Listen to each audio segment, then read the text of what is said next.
When we hear the word pirate, what comes to mind? A gruff man with a black beard, a hook in place of a hand, an eye patch, a parrot, and a sword dripping with sea salt. But what if I told you that behind the mist of history lurked women who were far more ruthless, cunning, and powerful than many of their male counterparts? They were fierce. They were fearless. They sailed against the wind and the rules of society. They led fleets, commanded men, and struck terror into the hearts of empires. Yet, their names remain whispers in the waves. Anne Bonny, the Irish rebel who dressed as a man and fought like 10. Mary Read, who lived 2 lives, one in disguise, the other in defiance. And Ching Shih, the Chinese widow who rose to command 70,000 pirates, becoming one of the most powerful crime lords in history.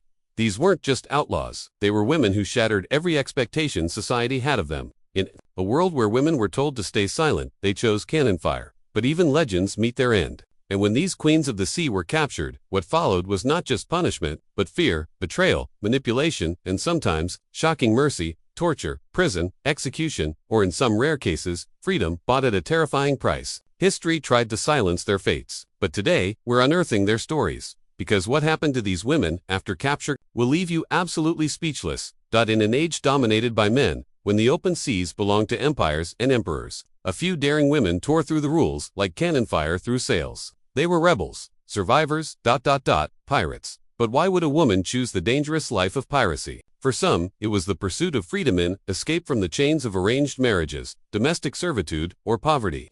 Others turned to piracy out of necessity, where life ashore offered nothing but hunger and hardship. And for a few, it was pure rebellion, a chance to command, conquer, and live by their own rules in a world that denied them power.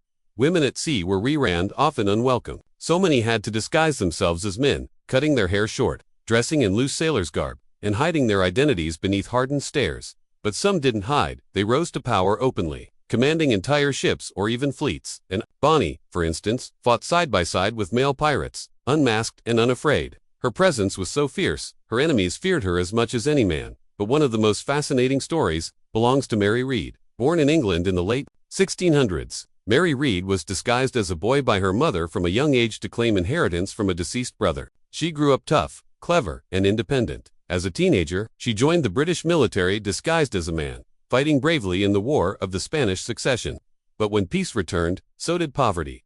Desperate and daring, Mary boarded a ship to the Caribbean where she was captured by pirates and eventually joined them, still in disguise. She proved her strength and skill until she met Anne Bonny, who discovered Mary's secret, but kept it close. Together, Mary and Anne carved their names into the pirate legend, fighting battles, stealing treasures, and defying every rule written for women of their time. These women didn't just steal gold, they stole freedom, a world that told them to be silent, submissive, and small. Their stories remind us that the fight for liberty often begins with rebellion, and sometimes with a sword in hand and the sea at your back. Life at sea was never easy.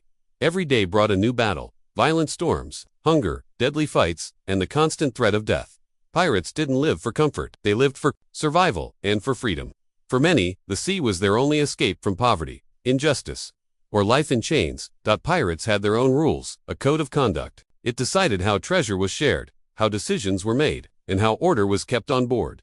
On a pirate ship, courage and loyalty meant more than titles or bloodlines. But for women, the fight was even harder.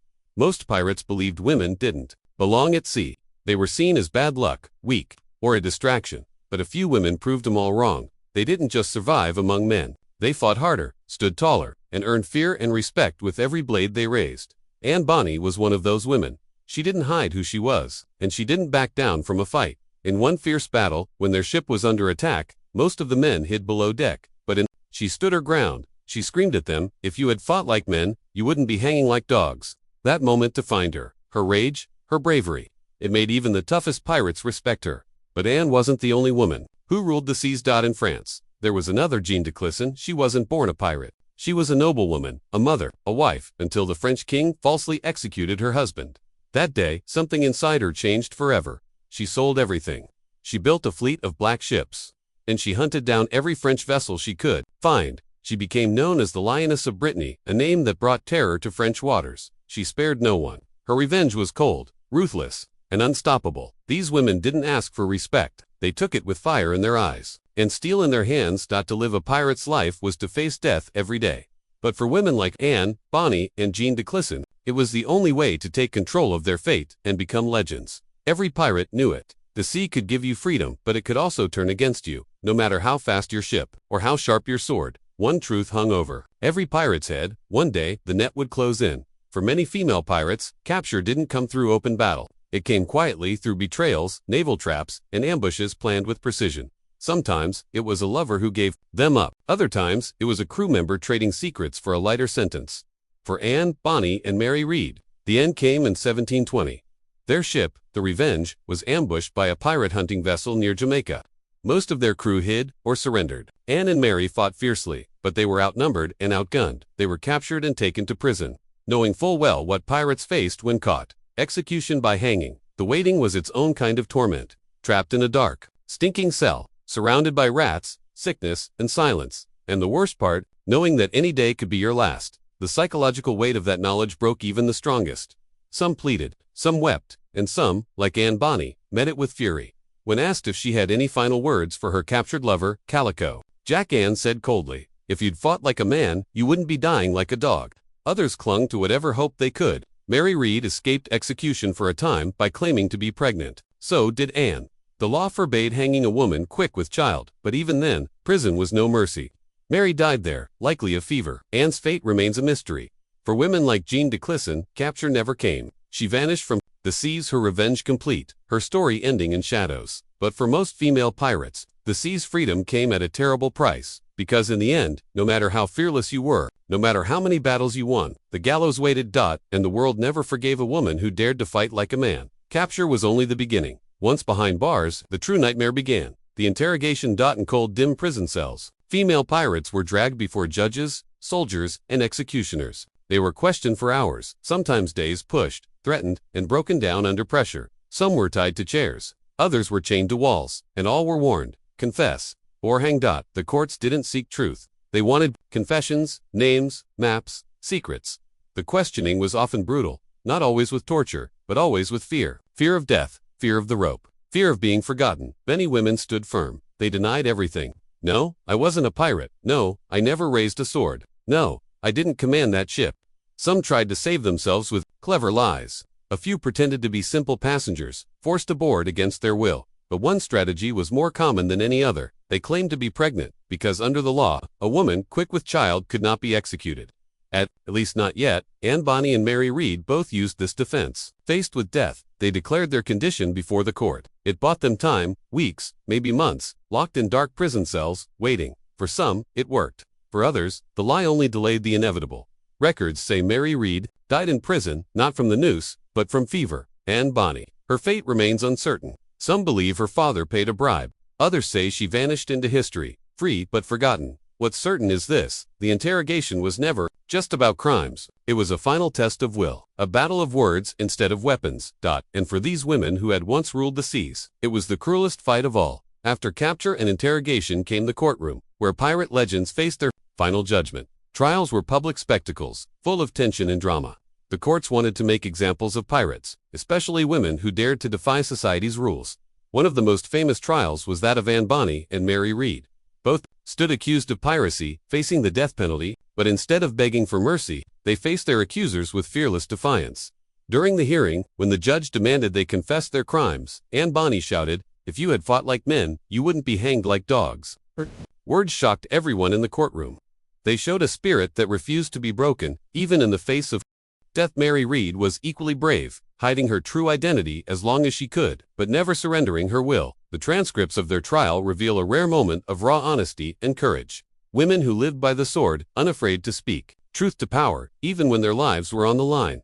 The verdict was clear: guilty. Both were sentenced to hang. Yet Mary Read's story didn't end there. She reportedly died in prison, possibly from illness before her execution. Anne Bonny's fate remains a mystery. Some say she escaped, others that she died in prison. Their trial remains one of history's most vivid reminders of the courage and defiance of female pirates. These women didn't just fight with swords and pistols, they fought with words, with fire in their hearts and unyielding will. And even today, their voices echo across the seas, a testament to the fierce spirit of those who dared to live and die on their own terms. For pirates, punishment was brutal and swift. The most feared sentence, execution. Hanging was the common fate for many captured pirates, a public display meant to warn others. Some faced even harsher punishments, like burning at the stake or lifelong imprisonment in filthy dungeons. Yet not all female pirates met this grim end. Ching Shih, one of the most powerful female pirates in history, escaped execution entirely. After years of commanding a vast fleet in the South China Sea, she negotiated a peaceful surrender with the Chinese government. She was pardoned, allowed to keep her wealth, and even lived her later years as a respected noblewoman. Her story stands out proof that even in a man's world, a woman could find a way to survive and thrive. Other women, caught by the law, sometimes escaped the noose for a different reason. The law forbade executing pregnant women. Anne Bonny and Mary Read both claimed pregnancy to delay their executions. This act bought them precious time in prison, and in Mary's case, may have saved her life for a while. But even pregnancy was no guarantee of freedom. Many women still faced grim fates once they gave birth. Punishment for female pirates was harsh, but their stories of survival, resistance, and cunning remind us how fiercely they fought against a world determined to end them. Life behind bars was a harsh and unforgiving reality. The prison walls were cold and damp, suffocating those who had once lived freely on the open sea. Conditions were brutal, overcrowded cells, scarce food, and disease ran rampant. Many pirates did not survive this ordeal. Some died quietly in the darkness, their bodies claimed by sickness or starvation. Others simply faded away, forgotten by time and by those who once feared them. Yet, among the prisoners there were a few who saw a desperate chance for survival. They chose to bargain for their freedom, turning informants against their own kind. Their betrayals were their salvation, but at a great cost, forever marked by shame and suspicion. Behind bars, freedom was a distant dream, and survival came at a price few were willing to pay. Pirate stories never really end. The lives they truly lived slowly turned into myths and legends. These stories became so deeply rooted in people's minds that they are still alive today, especially the women who ruled the seas. Their tales, it became the most famous. People were inspired by their courage and the stories of their battles, and they became a part of folklore. Literature, books, and films gave new colors to these women. Many novels, dramas, and movies were inspired by the lives of these heroines, showing their bravery, desire for freedom, and the battles they fought. These women, once seen as criminals, are now regarded as heroes and folk legends in today's world. Their stories serve as an example for us, showing that sometimes a person can live such a powerful story that they never truly die. The seas they sailed have changed, the ships are gone, the flags have fallen, but the spirit of rebellion, that still echoes today. They were women of a different time, outlaws, captains, warriors. They refused to accept the roles that society handed them, whether it was Anne Bonny drawing her sword on a male-dominated crew, or Ching Shih commanding one of the largest pirate fleets in history. These women didn't ask for permission. They rewrote the rules. Their rebellion wasn't just against the law, it was against the very idea that women should be silent, submissive, or small.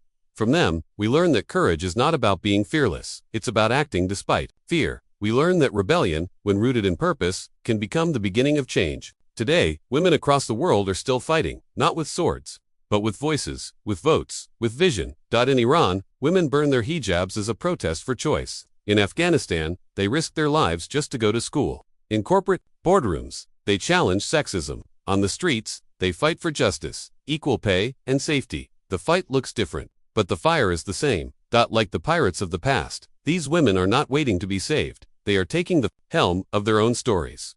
Why do we still tell these stories? Because they remind us of what's possible. They show us that even in the darkest times, a single act of defiance can become a spark for generations. They remind us that the fight for dignity, autonomy, and respect is timeless. These pirate queens, rebels, and outlaws, they were more than just criminals. They were symbols, warnings, and yes, they were legends. Their legacy lives on, in every woman who dares to break silence, in every girl who says no to fear, in every person who chooses the storm over surrender. And maybe that's the truest treasure of all. Some were hanged, some disappeared into history, some surrendered to survive. But none of them were forgotten. Anne Bonny vanished after her imprisonment. No one knows what happened next. Mary Read died in jail, sick and shackled. Ching Shih, she outlived them all, and retired as one of the only pirates in history to die peacefully, rich, powerful, and free.